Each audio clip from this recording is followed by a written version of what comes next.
getting these 6 bottles of Colheitas. I think we are going to have a lot of fun tonight. It's going to be a complete tasting on the Colheitas we have available.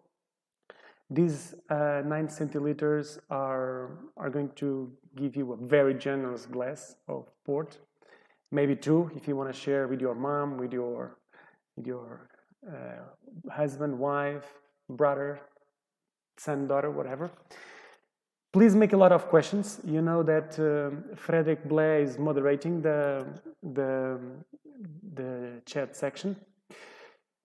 Once again, thank you to Tony Carter from Vintage Wine and Port for organizing this event. He's the one that takes care of all the logistics to make sure you get the wines on time. Thank you, Tony. I really hope that we get some questions from you. We're gonna take about 1 hour for the whole tasting. I have my 6 bottles in here. I have 6 different glasses.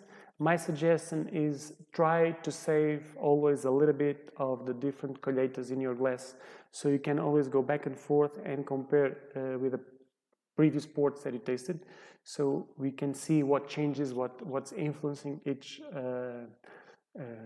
what's the direction of the flavors and the aromas, what's the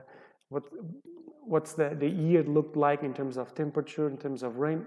You will see that that's possible to see when you taste ports from different harvests.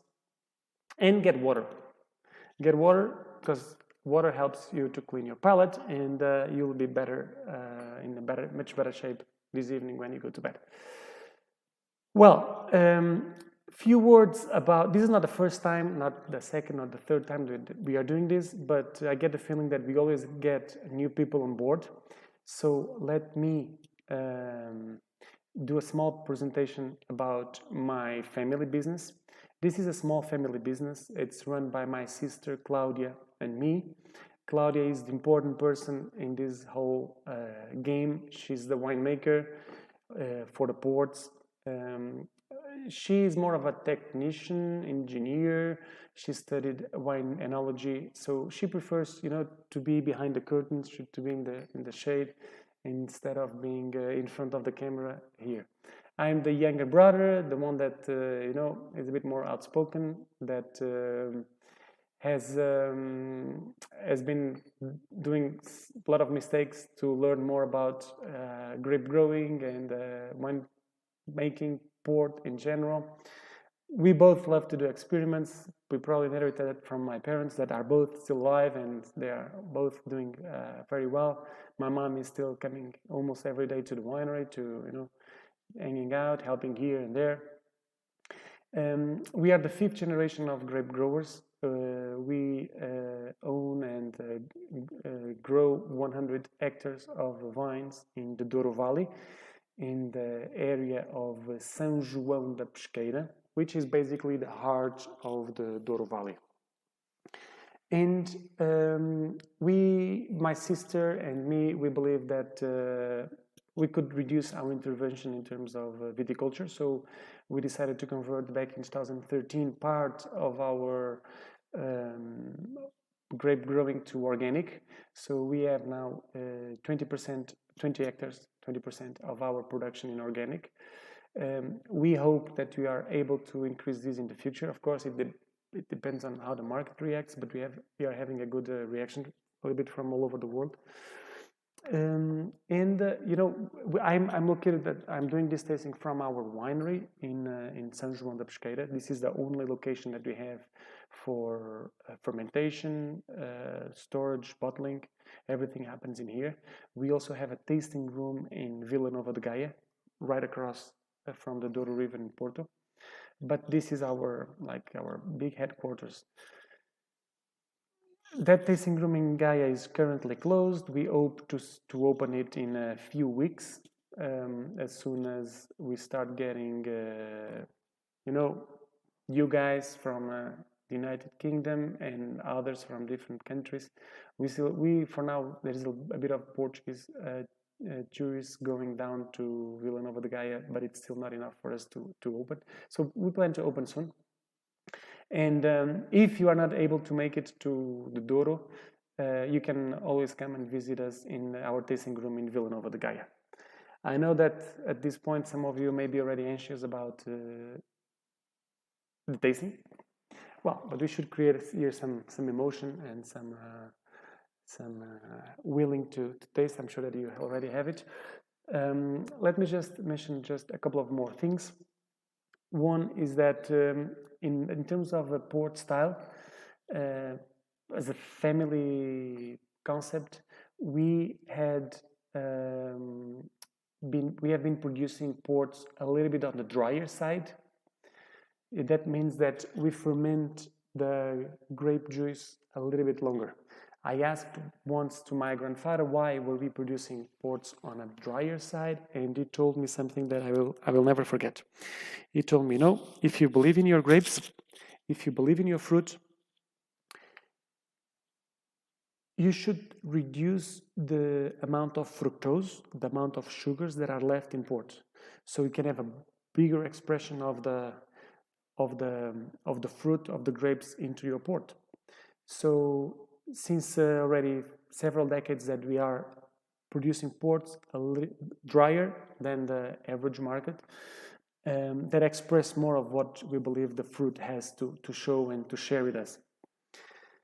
So as a house style, we would be placed a bit on the 80 to 90 grams of residual sugar per liter, a little bit below what's the market average, which I guess it's about 110 grams of residual sugar per liter.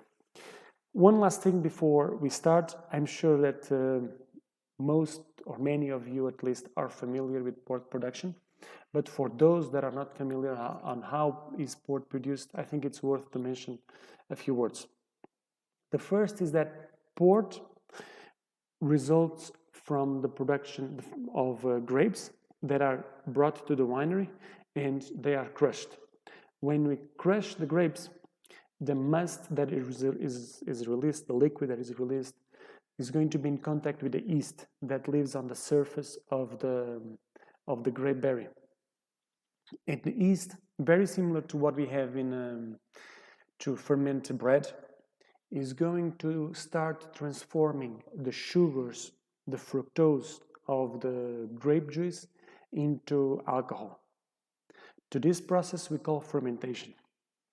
If we let the sugar eat or process all the sugars, we end up with wine with 0 sugar and about 13% alcohol. To produce port, we want to stop the fermentation before the sugars are at 0. We want to stop the fermentation pretty much halfway. So the grape juice has about 200 grams per liter, so 20% of sugar, and we want to bring those sugars down to half, to about 100 grams, 90 grams, 80 grams of residual sugar. And then to stop the fermentation, we have to increase the alcohol to about 19%. At this alcohol level, the yeast is going to stop processing the sugars into alcohol. So the fermentation stops. And it's a way of freezing or holding that amount of sugar that we have in the grape juice that was fermenting. So port results from a partial fermentation of the sugars into alcohol, and also results from the addition of aguardente, which is a wine spirit that has about 77% alcohol. So yes, what we say, Alex, is exactly that we ferment as a house style, we ferment a little bit longer our grape juice, so we are going to have a lower residual sugar left in the must and a higher natural alcohol that is produced from the fermentation. So in the end, to reach to 19%, we will need a lower level of aguardente, wine spirit, to be added to the port. A typical port fermentation, it really depends on the temperature. I can tell you, Alex, that if you ferment at 15 degrees, which is pretty much the minimum that the yeast can handle, below that, at 13, it already stops fermenting. Fermentation can last 3-4 weeks. If we ferment at above 30 degrees, at 35 degrees, you may end up fermenting all the sugars in 3 days. So it depends on what's the temperature level that we want for our fermentation. And that's critical in the moment of deciding the level of color and the level of aromas and flavors. I'll give you an example. The higher the temperature at which we do the laundry, at which our washing machine is going to clean our clothes, more color we are going to extract, or the color is going to fade. Let me put this. If the water temperature during the laundry is very high, the colors are going to fade quicker, the colors of our clothes. So this means that to extract more color, you need higher temperatures in our fermenting must. On the other hand, if you put a sniff or two of perfume in the morning, and if it's very hot outside, for the first minutes, maybe for the first hour, you get the feeling that you had just a shower of perfume. It smells a lot, but at the end of the day, there is nothing left, because the aromas are very volatile with temperature. Higher the temperature, more quicker they disappear. So the winemaker has to decide if he wants or she wants to extract more color and let the temperature during the fermentation go higher, or if she or he wants to preserve more of the flavors and aromas and ferment at lower temperature. So we need to find a balance for that.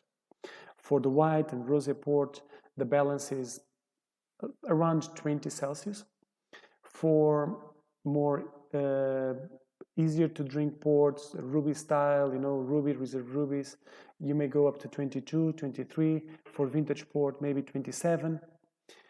So it really depends on the style of port that you are producing. At 27 degrees of a vintage port will take about 3, maybe 4 days to ferment.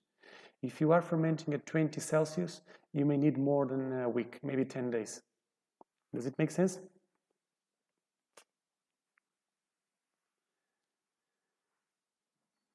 Let me know if you have any questions. Mike Meehan. How do we know what's the point to stop fermentation? That's a very good question. So the sugar has a higher density than alcohol. So this means when we have our must, our grape juice without alcohol, so just before the fermentation starts, with no alcohol, and with about 20%, a bit more of sugar, the density is about 1,100, about this. As the sugar starts to be converted to alcohol, the density of the juice goes down, and as it goes down, then you know exactly how much sugar you have left. So you need to know, then you know the alcohol at the beginning, you know how much the density already changed, so you know which density you want to do the fermentation to make sure that you have about 70 or 80, 90 grams left of residual sugar. So essentially it's density.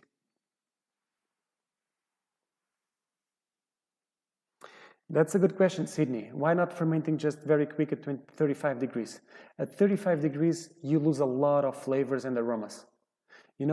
Alcohol will take with air a lot of the flavors that we have from the grape juice. So if you want those flavors to stay in the fermentation tank, we need to ferment at lower temperature.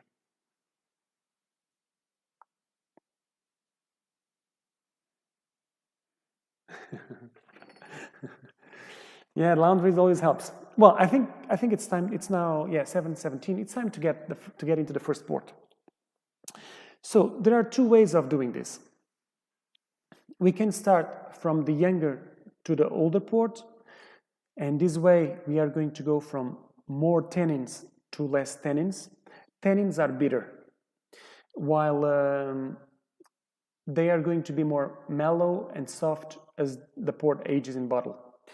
So on a certain point of view, we could start from an older port because it has less tannins and it's more soft, towards a younger port that has more tannins and will have a more of a full-bodied perspective. But on the other hand, volatile acidity grows or goes up as the port gets older. And if we start with a younger port, we are going to start with a low volatile acidity, and you will see when you get to the 1974 port, we will have more volatile acidity. So I think that both ways would be correct to play, so from young to older or from older to younger. I personally prefer to do it from younger to older. So we will start with the 2004 port.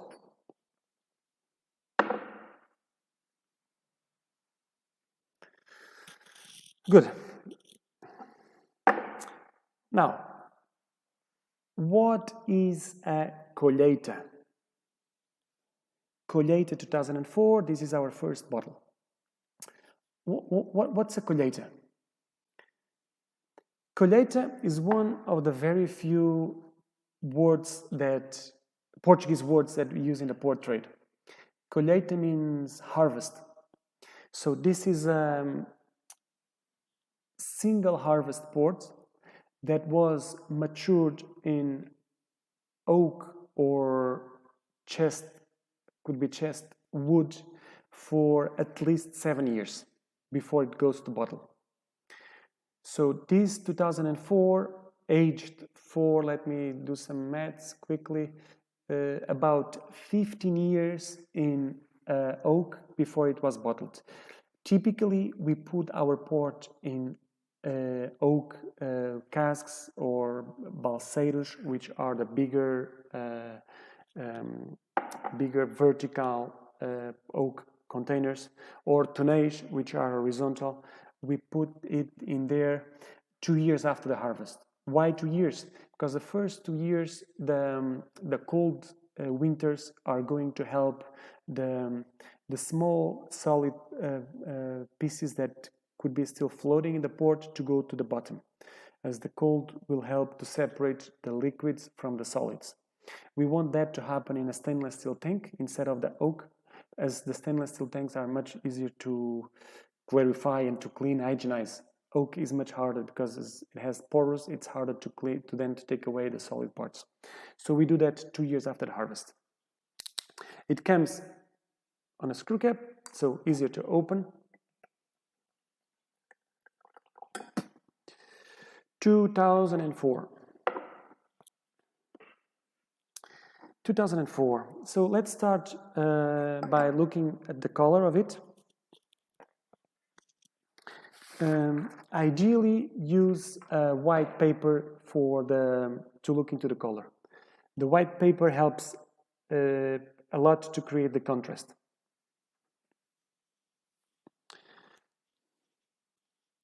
So I would say that this has like a medium brown color. Just one important thing before I start going into this tasting. So the Colheitas are single harvest tawny ports. So all tawny ports result from aging in oak. The tawny ports can be result of a blend of different harvests that age in different barrels, different casks, or can be kept separate from a single harvest, like the Colheitas. So you will find tawnies that are Colheitas, and you will find also tawnies that result of a blend that are going to be called 10, 20, 30, or 40 years old, which is more of an average or similar to what 10 years old port would look like. That would be shown on the label. A younger port will be about 4 or 5 years old tawny will be called tawny, and if it's a reserve, it's a bit more older, like 7, 8 years, it has the reserve on the label. But of the Tonys, the Colheitas are the only ones that have the year of production, the year of the harvest on label. So the Tonys. And the Tony is interesting because the Tony is it's a color, and there is an owl that lives in the United Kingdom that he has a brown, light brown, brick colored feathers, and that's the color that port gets when it ages in oak. So it's the oak that is going to give us this tawny color, this light brown brick color, which I think you can easily find in this 2004 Colheita. It has a medium brown, like still medium is more towards red, while on the outside, on the outer part, is more into the brown color.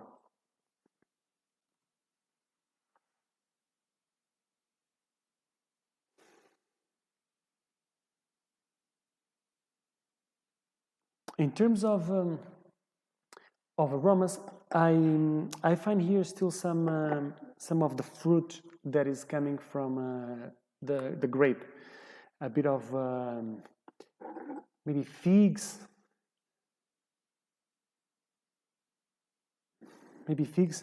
but then you can see that the walnuts, maybe even almonds are starting to show up.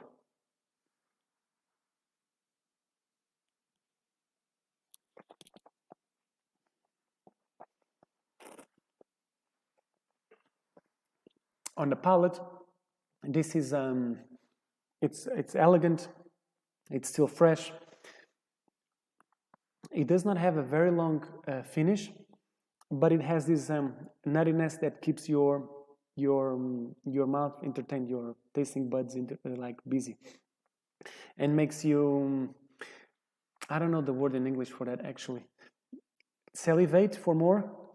Would that be a word? How would you say it?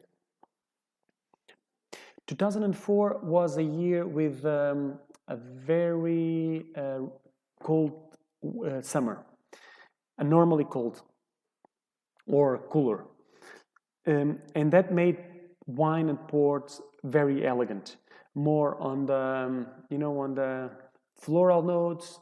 At the harvest time, we had more on the strawberry and raspberry notes instead of having more of overripened flavors. So 2004 has an elegance that many other vintages in port didn't. So it's quite unusual to have all this elegance in a year like we had in 2004. Salivate. Thank you, Alex. Good. So now let's go to the Colheita 2000, which is something different. So let me put my bottles aside.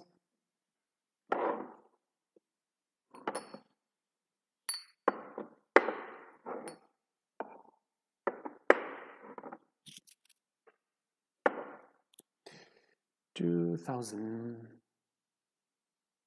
Bang, bang. If possible, keep a little bit of it so we can compare. That's the most interesting part in a vertical tasting. It's to go back and forth and see what changes.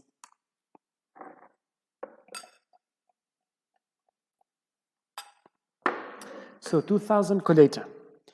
Well, let's go again to our white background, and we will see that, well, first comment, the color of the 2000 is darker than the color of 2004. The 2000 has 4 more years. So in theory, as red ports lose color with the aging, the 2000 should be lighter in color than the 2004. What happens is that 2000 was a great year for port. And what is a great year? It's a year in which you have a lot of concentration of flavors and aromas that are coming in the grapes that we harvest. Typically results from the weather conditions throughout the year. But also that grape potential was translated translated into quality at the fermentation time. You may believe that you have a great fruit that doesn't really deliver high quality port, but in 2000 it did, and it's in the case of this Colheita, we can see that we have dark color that probably still, in terms of flavors, we will go there now, but it still has the color sends the message that this port is still fresh and with a lot of aging potential. That's what I mean.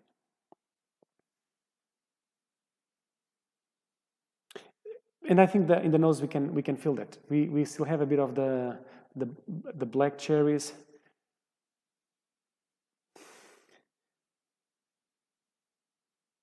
Maybe more on the drier side, on the like dry plums.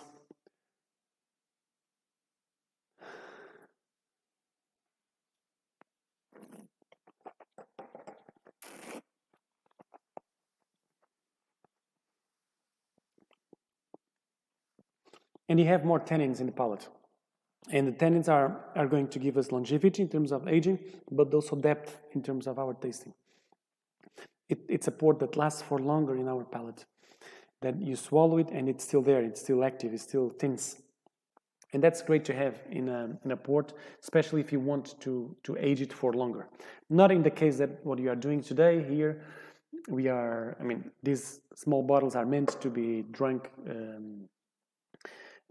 after bottling, but we still have stocks in our cellar of most or all of these ports actually.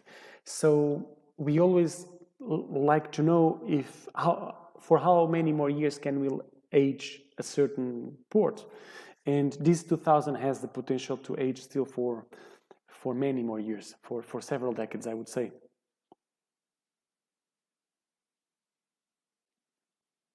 It's older, but has a fruitier character than what we have in the 2000. We had more of a warmer summer to give us more concentration of flavors, more refined grapes.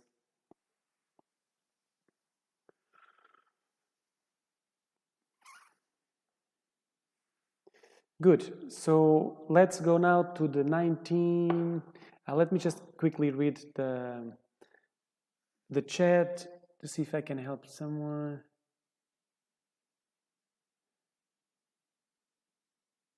Yeah, it's quite acidic. Yeah, that's the 2004, James, you're right.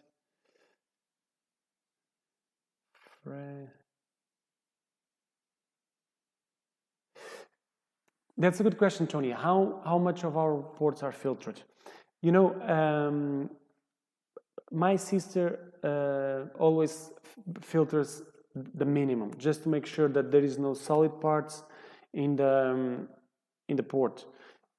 I mean, sometimes it will develop sediment with the aging, our Colheitas, for sure, as they are just, basically filtered to make sure that there is no mosquitoes or small things that could interfere into the bottling. Sediment is normal to be developed with time. I mean, a supermarket wine will never have sediment, otherwise the winemaker is fired. But higher end wines are mostly bottled and filtered to make sure that we preserve the best of its experience. So that's what happens with our Colheita as well. With time, they will definitely develop sediment as the color is going to sediment. It goes to be transformed into sediment. That's what you have in the bottom of the bottle. Don't get nervous if you have like 1 finger or 2 of sediment in the bottle of your 75 cl bottle. It's normal. That's okay. Decant it and serve it after decantation.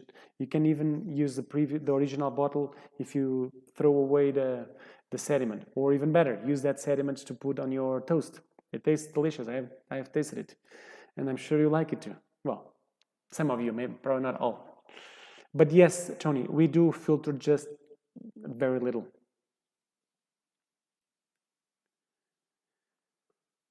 Good. So let's now go to the 1996.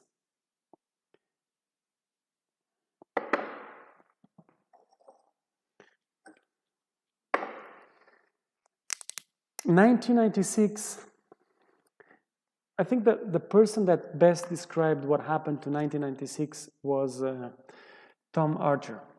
He's a friend, also from England, that lives not far from Oxford. And once he told me something that that's very interesting about the 96.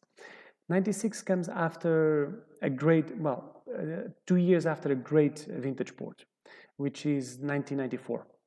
And we had a bit of overproduction in 1996, but still very, very good ports. More on the elegant side, but fruity ports that, very generous. They give you a lot. And the bad luck of the 96 was probably coming 2 years after one of the best vintages of the century, 1994. So it's a bit overseen by the port trade. But in my opinion, it's a very elegant and very pure, very honest port that has a lot to deliver. 1996. So let's go again to our white background. This is probably in between the 2004 and the 2000. So it's not as brown as the 2004, but it's a little bit lighter, like a lighter brown, not as red as the 2000.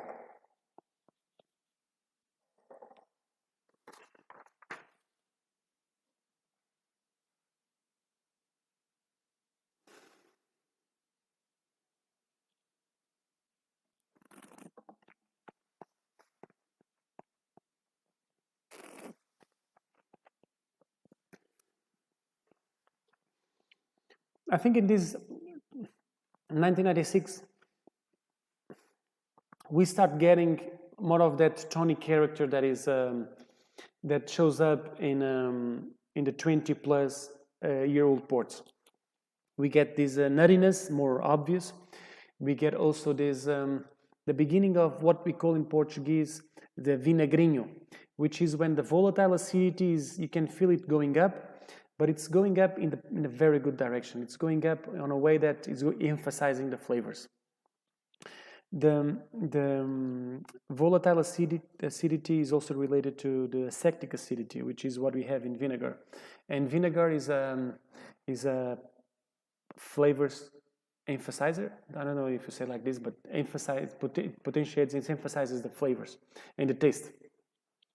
And it naturally develops in port, and it goes up a little bit every year. With the time it keeps going up, and it's what gives you this intensity and expression to port. It's very important that you have this, this small touch of the vinagrinho. You should not notice. Well, you should notice, but it should never bother you. And I think that is in 1996. It's the first of these three that we have tasted so far, in which you can notice it. It's there, It's like working behind the scenes.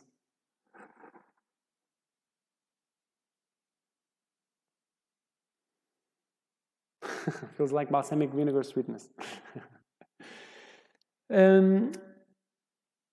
Charlton, to your question, it's a small variation, 0.5%. So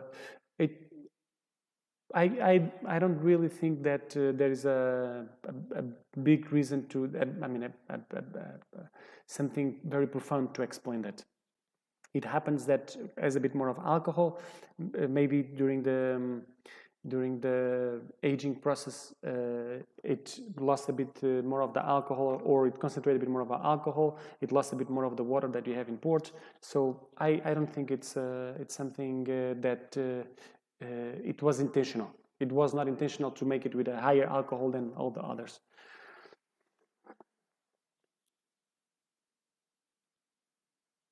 And you still have a bit of the fruit character in here. Maybe on the plums, on the, like maybe dry plums or very ripened plums.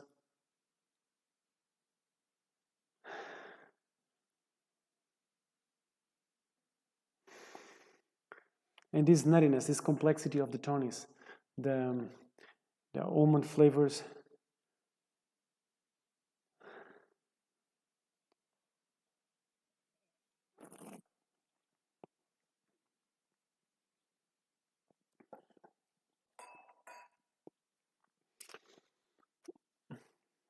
It has less tannins than the 2000,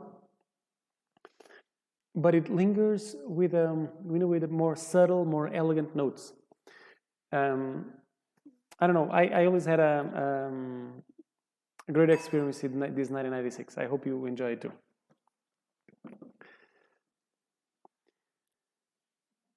Let's do a 1 minute pause so I can get a bit of water. You too can get a bit of water, and I will be back like in 60 seconds.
Good.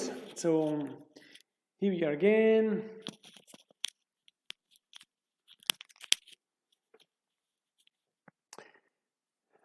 Shall we go to the 2004? Sorry, to the 1994. This is an iconic year for the port industry, for Old Douro. It's one of the best years for port production in the last century, for sure in the top 10. The best of the 90s. And that's because of the balance between tannins concentration, the intensity of flavors, the acidity that is left in the vines after the ripeness process. Acidity, think about, you can think about lemon juice, but maybe the easiest, but not as intense as that, of course. Maybe the best way of talking about acidity is a green, very green apple versus a red apple, or white wine versus red wine.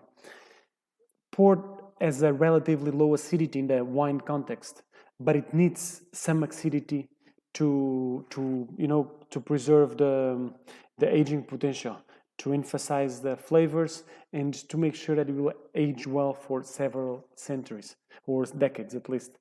And 94 has all that balance, as the tannins, as the acidity, as the intensity of flavors. It was a killer, or it is still a killer. After 1994, I think that what's comparable to it was 2011 in terms of port production. So, are we ready for the 1994? So let's go to the fourth glass.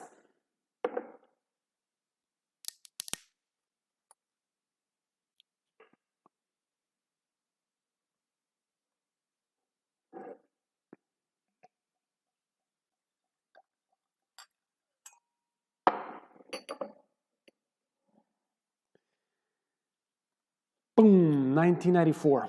So, did you get your white paper for the color checking?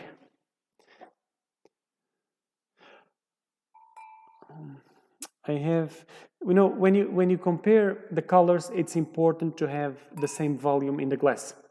The color is going to look darker as you have more liquid in the glass, of course. So I'm going to add a bit more of the 96 as I have very little left, so I can compare with the 1994. Well, one thing that I notice is that the color is not as bright in the 1994 as it is in the 1996. So the 1994 clearly shows that it was not filtered, as it's not really shiny. It's totally fine. This is just a small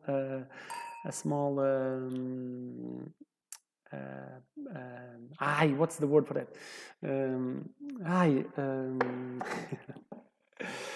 It's a small detail. Sorry, detail is an easy word. Small detail. So I would say that 1994 is still darker than 1996. You can tell me your opinion after, because I'd love to know it. Compared with the 2000, it's interesting because I think that in the 2000 we have a more red color, but the center of the 1994 is darker, is somehow darker. It's a bit on the darker brown. Does it make sense what I'm saying? And of course, the 1994 is still, it is darker than the 2004. Even with 10 years more of age, it's still darker.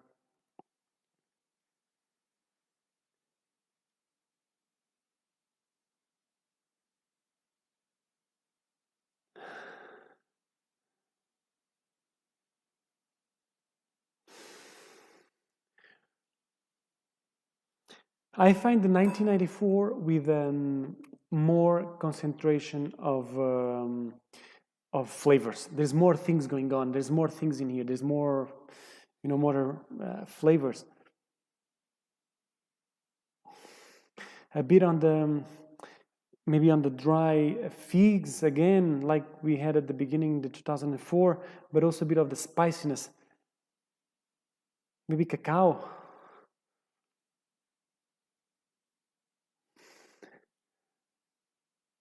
A bit of the influence also of the oak aging in a more oxidative note.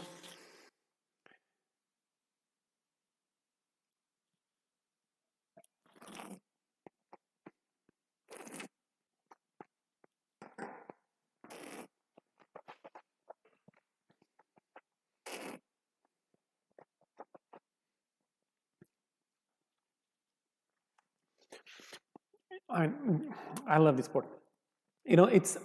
There's multiple layers that of flavors.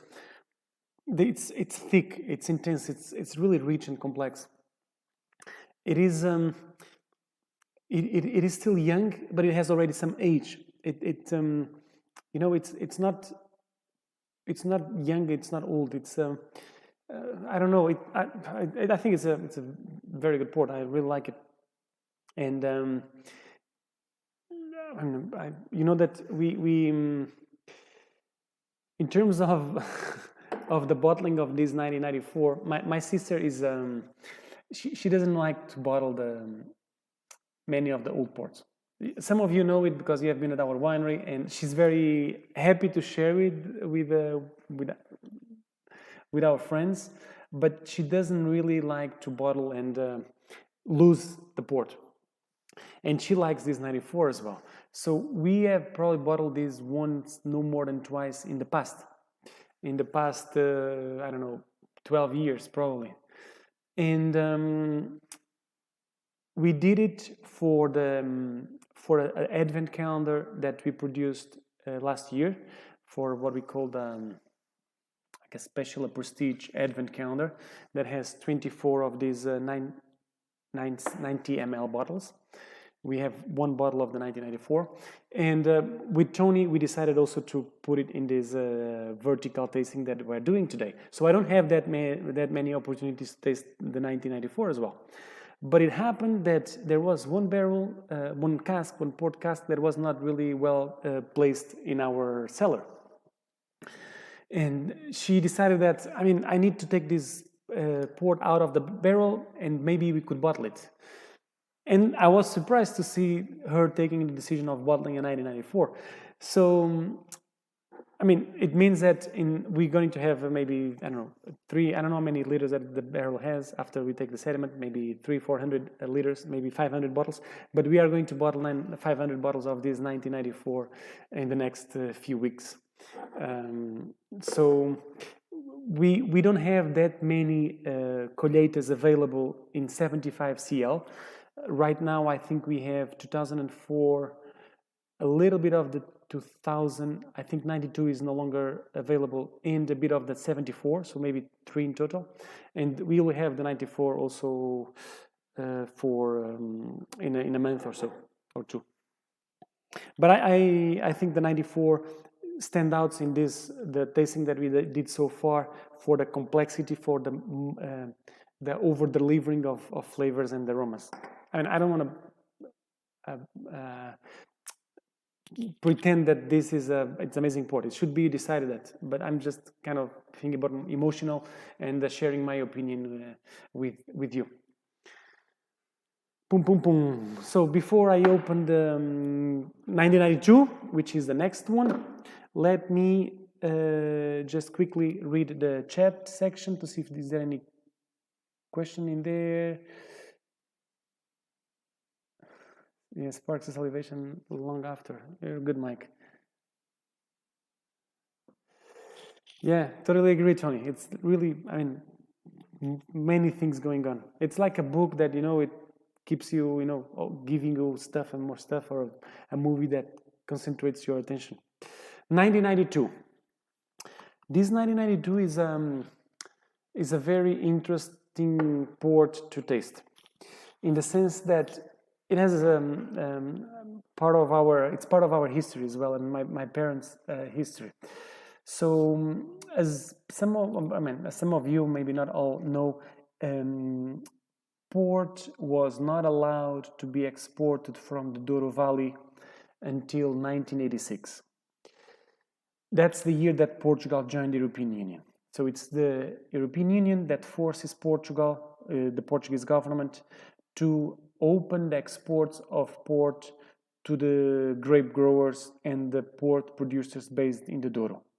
Until then, until 1986, all port had to be exported from the city of Vila Nova de Gaia, where the merchants were located. So historically, the merchants, many of them, as you know, coming from Brittany, from Great Britain, they were based in Porto, buying the port in bulk. Some of them are also owning vineyards, and they were trading port and shipping it in bulk. Later on, they start bottling it. But until 1986, the grape growers and port producers that were based in the Douro, in the grape growing region, were not allowed to export. So my parents decided to build a winery in 1990. At that time, they were growing the grapes and making the port to sell to the merchants. They were not bottling, or very little was bottled by my great-grandparents. In 1990, they decided to build a new winery, and in 1991, it's the first year that they produced port. And it didn't go very well. I don't know what happened. My father says that there was a chemical problem in the port, and so the first great port that we have is from the year of 1992. That was produced in this cellar where we are now.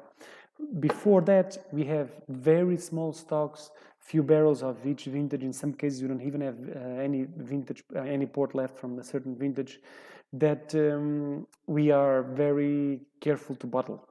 So 1992 is the first nice port produced in the cellar in his new cellar by my father.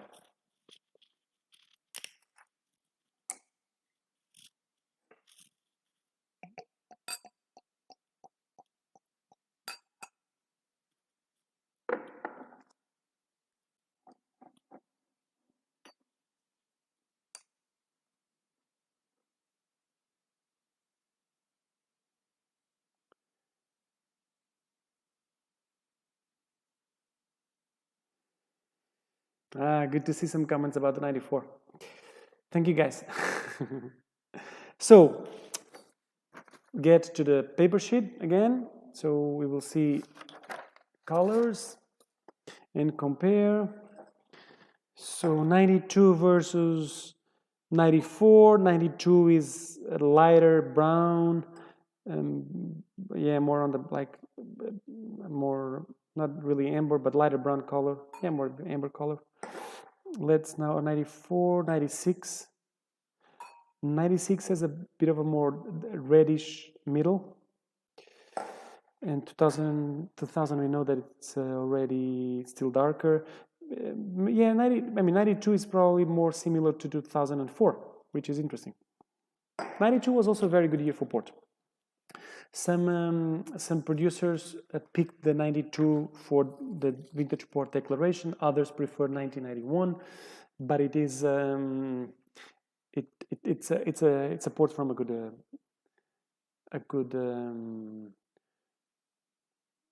vintage.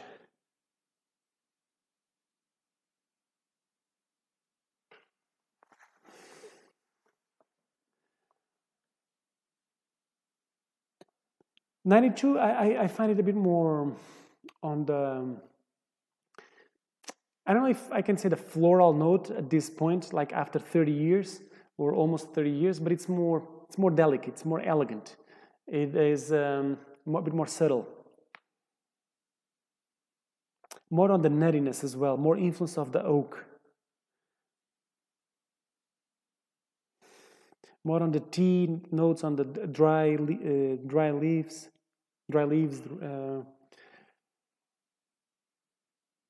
more nutty character, yeah, more like almonds.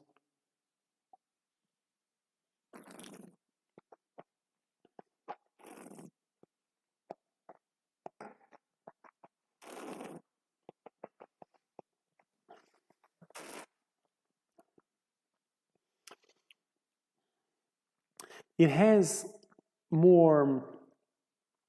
It is more. It's difficult to compare with the 94. Well, the 90, it's a bit thinner than the 94. Doesn't have that many tannins as 94. Doesn't have that body, that structure that a 94 has. It's elegant. There's a longer finish. It stays and stays. It's I would say it's more of a, as Frederick was just saying, it's more of an elegant port, especially if you compare it to 94. I would fit it more into the 96, 92 side by side, rather than go just 92, 94. I think 94 is really out of this vertical. It really stands out. I don't know what you think. Let me know your thoughts. Let me go back. I will get back the glass of the 1996.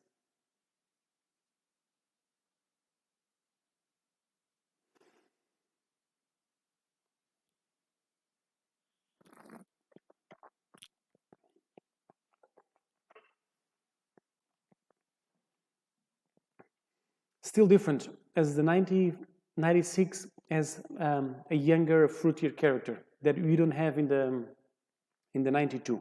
In the 92, we get more of the aging, the nuttiness, while the 96 we still have some of the freshness of the grapefruit, more of a fresher character, primary notes.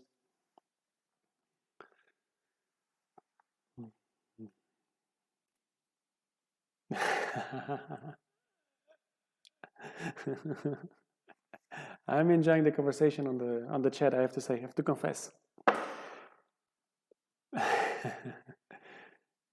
It's I have to confess one thing, that the first day that we were doing this, about a year ago, when the lockdown started, Fred and me, we were very nervous. Like, we trained like the day before with Tony, with a lot of help, or maybe 2 days before with Ben. There was like 5 of us working on this, and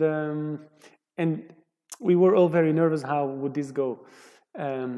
I think today, I have to tell you that we haven't tried anything with Fred before, so but I feel that the conversation flows much better, and in the end, having you also commenting on the chat helps a lot to make sure that you are understanding clearly what I say, and that it's in the end a great conversation with 45 friends in different locations of Portugal and Europe. In the end, I don't know if it's only UK, but I guess that most of you are from there.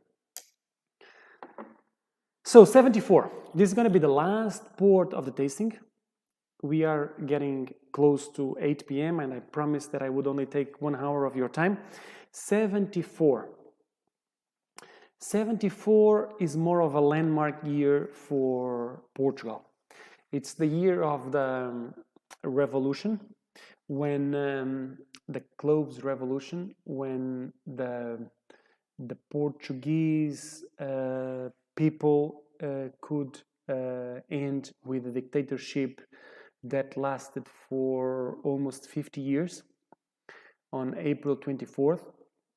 And because of the political instability, I guess that we end up with more port that we were supposed to do in our family. So I guess that my grandparents were not able to sell it, so we now have some stock of it to play and to bottle and to share with you in different formats and occasions. So one more glass, our 6th glass.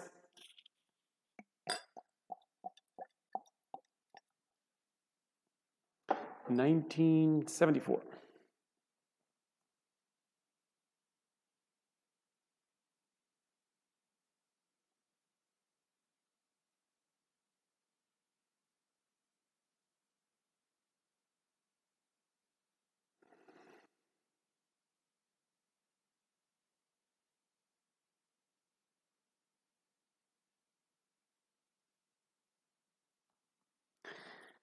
Woohoo!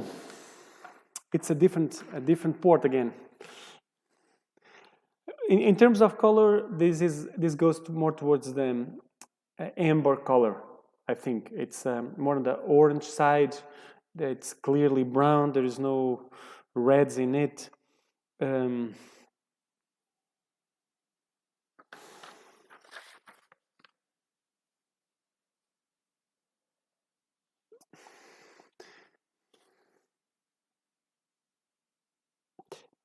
In terms in the nose, it's deep into this nuttiness territory, a bit of caramel.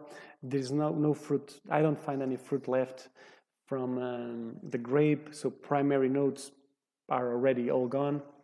This has already 47 years, no? Yeah, it's getting old.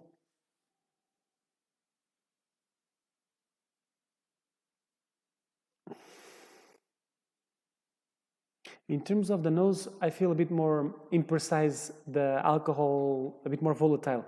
Maybe the quality of the alcohol that we used for the fortification at the time was not as good as what we have nowadays. So it gives you more of some more vibration, some more, a bit more nervous alcohol in the nose.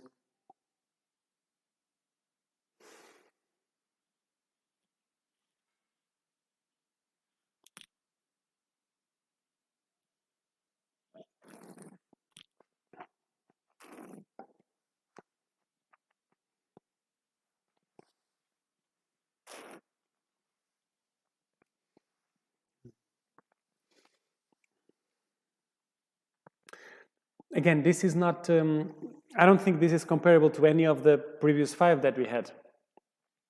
This is, it's a port that has this, it's a very complex tawny port. I find it more complex than 92. The caramel notes, the almonds are more subtle, are more precise, I would say, compared to 92, for instance. It does not have the freshness of the 94. We wouldn't expect that to happen. It does not have the tannins of the 94, but it has a lot of things going on still, and I think it's a very nice port on its own. I personally like to have my glass of port After the meal, when I put the kids to sleep, I have three. And between 8:30 and 9:30 is like the critical period at home. But after that, things get more relaxed, and I can enjoy my glass of port with my wife, with Nadia, and watching a movie or reading a book. I don't really need food to drink my glass of port. I know that some people like to do food pairings with port, and port is very versatile in that context. In terms of the tonics, I like to have it also with more cured cheeses, with nuts. If you like nuts, almonds, walnuts, hazelnuts, I mean, this style of port, these Colheitas are great with it.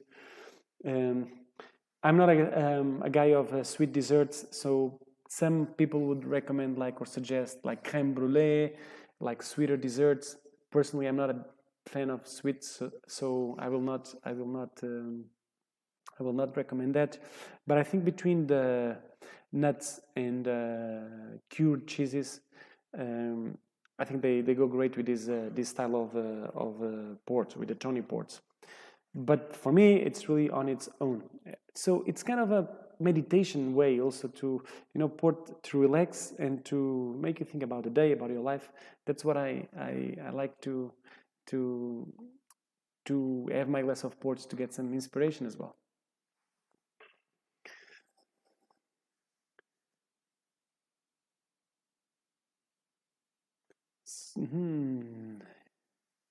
So we have some questions. Let me read some of the questions. I will go from the last from the more recent to the older, and I hope you don't get really upset. But to James Taylor, question for Oscar: as your life is port based, what other drinks do you do when you want to relax? I'm learning a little bit about vermouth, because it has a wine base. We are actually experimenting some. We have done 3 different vermouths with our friend Ryan Opas from Catavino. He's another wine geek. He loves wine. He's a big passionate about the Douro, but he also likes nature. And in the last 10 months, he has been learning and studying a lot about different flowers and leaves and even bark that we can use to produce vermouth, to infuse in the vermouth. And that took some of my attention. The different vermouths I've been tasting over, 20 or 30 different vermouths. In Portugal, there is not that much offer of vermouth. It's more Italy and Spain. But I have enjoyed a lot the vermouths. And wine. I don't really drink spirits. Wine is more my thing. And in terms of wine, what I like outside of Portugal is the wines from the Rhone Valley in France, also some Ribera del Duero and Barolos. So these would be my to-goes wines. But port is definitely my life. I grew up, in this tiny village with 2,000 people, and this is where my heart is. How long can you keep Colheitas in the bottle? Ben Hall. There is no answer for that. I think that many people are going to tell you that the younger it is in bottle, the fresher it is and more interesting it is. I have tasted Colheitas that have been in bottle for several years that lost some of the freshness but developed some complexity. It's interesting if you are able to reach the same port from the same year and with 2 different bottling dates. It's super, super cool. I don't know if you will be able to do that in the future. Maybe you should put some bottles aside. But it is It's another theme. Don't be nervous about drinking Colheita right after you purchase it. It doesn't have to be drunk on the bottling on the same year that it was bottled, or the last year, or the year before, or the year after it was bottled.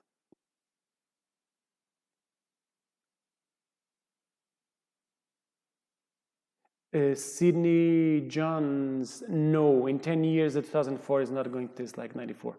No, it's the base, it's the grapes. Nature produces different grapes every year. And we would love to have like a 94, that everything would taste like 94 just after several years. No, it's more on the, you know, if the quality is there, it's there from the beginning. And we've realized that 94 was a great year right from the day one of the harvest, or maybe when the grapes were still hanging in the vines. So there's no really, you cannot expect the 2004 to taste like the 94 just 10 years later, especially because the color of the 94, of the 2004 is already lighter, so it's showing more age than the 1994 it has now.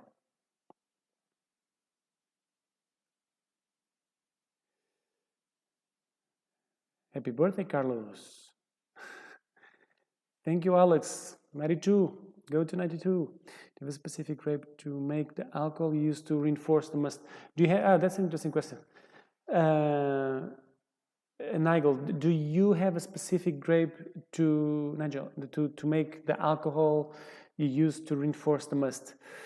You know, the most planted grape in the world, it's a variety that you probably never heard. Airen. It's widely planted in Spain, in the center of Spain, and a lot of it is used for to be distilled for port production. There is no, I don't think there is a specific grape that is better than the other to produce port. We had our yesterday we tasted over 20 different wine spirits to pick the one that we want for the harvest, or the one or two or three different, and we always look for freshness. We prefer our grape, our alcohol, our wine spirit, our aguardente more into the green apple, pear notes, sake-like. I don't know if you are familiar with sake. Some other producers may prefer more on the cereal, on toast, toast flavors like what champagne would taste like. We personally prefer fresher notes and more neutral. So the grapes are going to predominate over the port. We don't feel that much the alcohol. The alcohol, in our opinion, should always be in the back. So there is no really a grape that is perfect for the wine spirit used for port, as far as I know.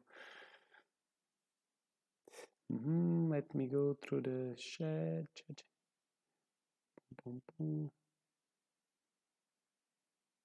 Yes, 2020 and 2019 vintage ports. That's Tony's question.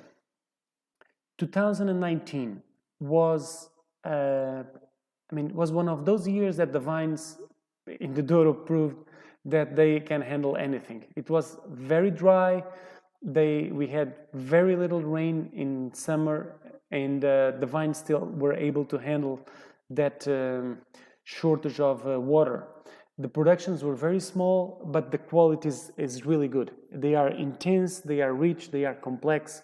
They have a lot of fruit notes, a lot of the tannins that you'd expect in a vintage port.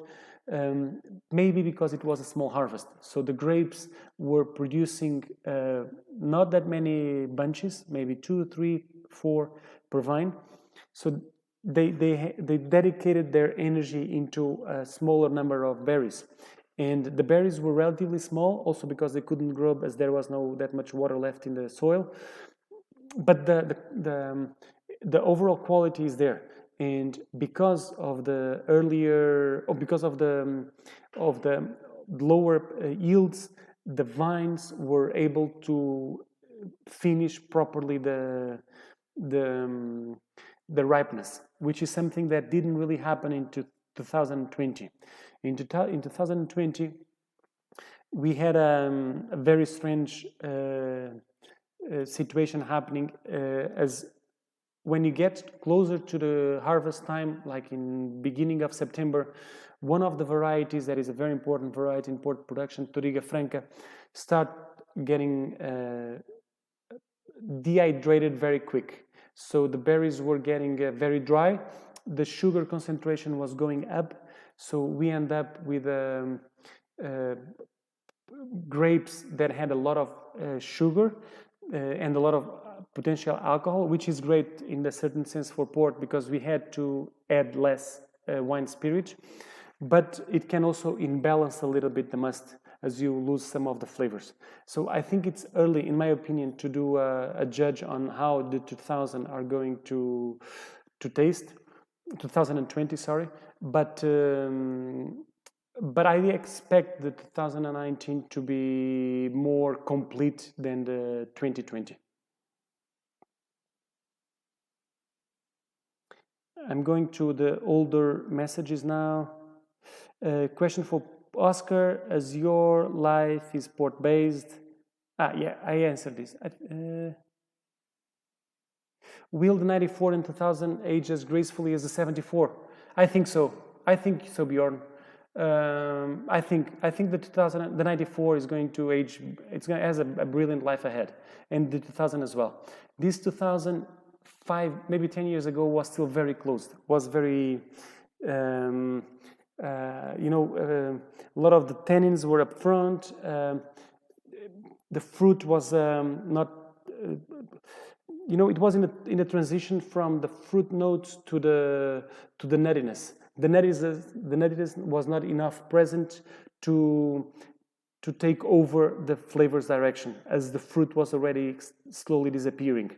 Now I think the 2000 is showing much better, and I think it's going to age very well, probably at least as good as the 94, as gracefully as you say. Sebastian, out of interest, why did you decide to go from 92 to 74 for this tasting? We don't have that much available port in between 92 and the 70s. In the 80s, we have very little stock available, so we haven't brought any of the 80s to the market, and I don't know if my sister Claudia will allow that. We are more comfortable in terms of stocks in the 90s and afterwards. So we are always very careful in terms of what we bring to what we bottle, because that means that it's something that we cannot age longer in our cellar. It's going to disappear. It's going to be enjoyed by us, but not really in our cellar. So it's a game between the what's available in stock, what our clients would like to taste, what you guys would like to taste, also our cash flow. So it's a big boat to balance. More questions. Alex, can you tell us anything about the growing conditions in 1974? Honestly not, Alex. I haven't studied that. I haven't done the research. I don't know. I'm sorry. Maybe I should ask my father. Maybe he still remembers. Well, I think I have read all these questions from before. Let me see.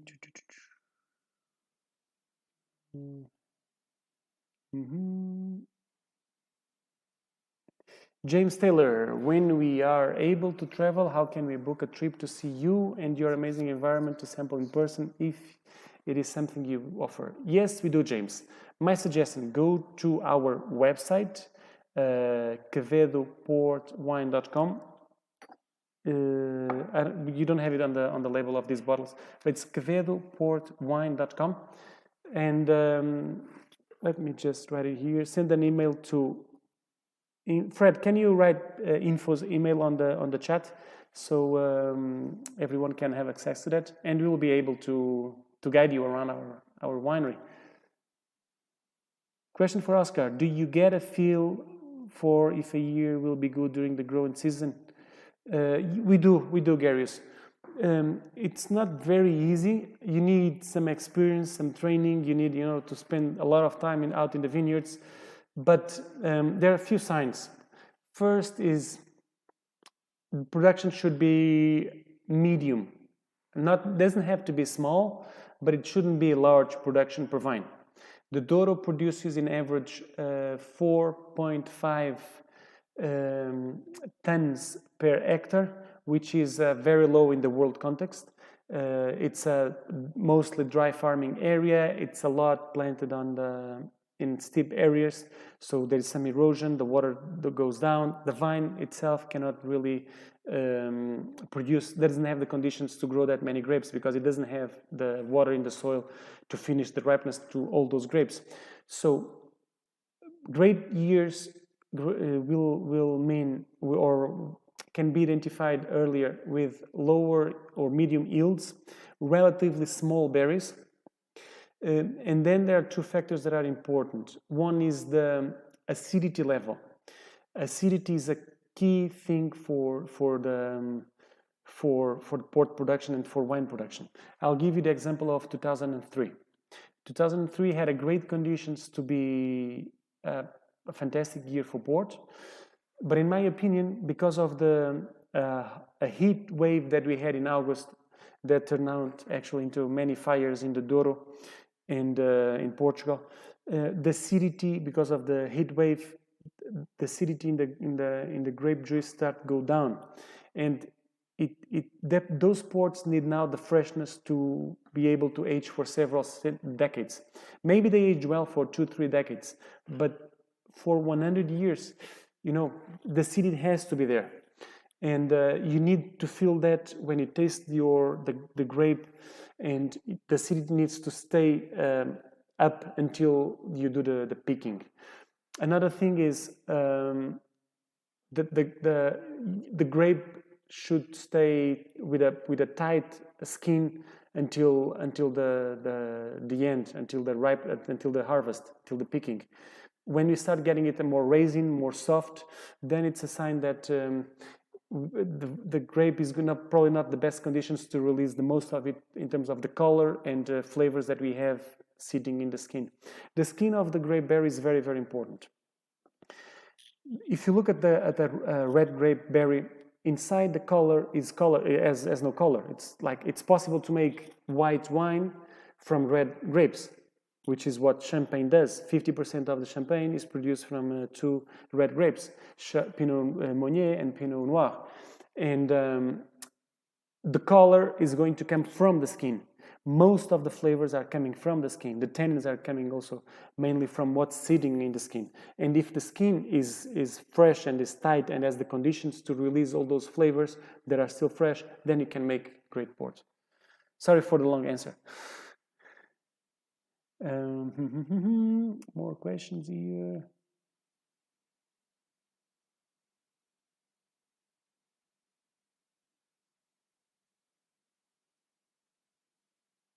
We will see Claudia. I hope so. I hope. I mean, she should be here for 5 minutes and presenting a wine. She's not really that comfortable with the English. She always thinks that people don't understand her, so she gets nervous. But I can tell you that, I'm sure you could understand her. But we have to try to convince her, Fred. Between you and me, we can get there. Well, I think we are pretty much done in terms of questions. Thank you for staying until the end. We have pretty much everyone still there. It's already 8:20. Thank you for staying on the other side. I'm sure that we will bring more of these tastings in the next few months. We have to sit down with Tony. Probably not physical yet, as Tony is not yet able to come to visit us, but we'll bring more things over. Thank you for your time. When is the next port evening? I think it would be cool to do something during the harvest. Ideally, in the middle of the winery, if we have the right connection, Wi-Fi connection, that would be fantastic. For that, Fred has to be around to help us. Let's discuss that with Tony, and we'll see what you can do. Thank you so much. Take care, and we'll see each other soon. Bye bye.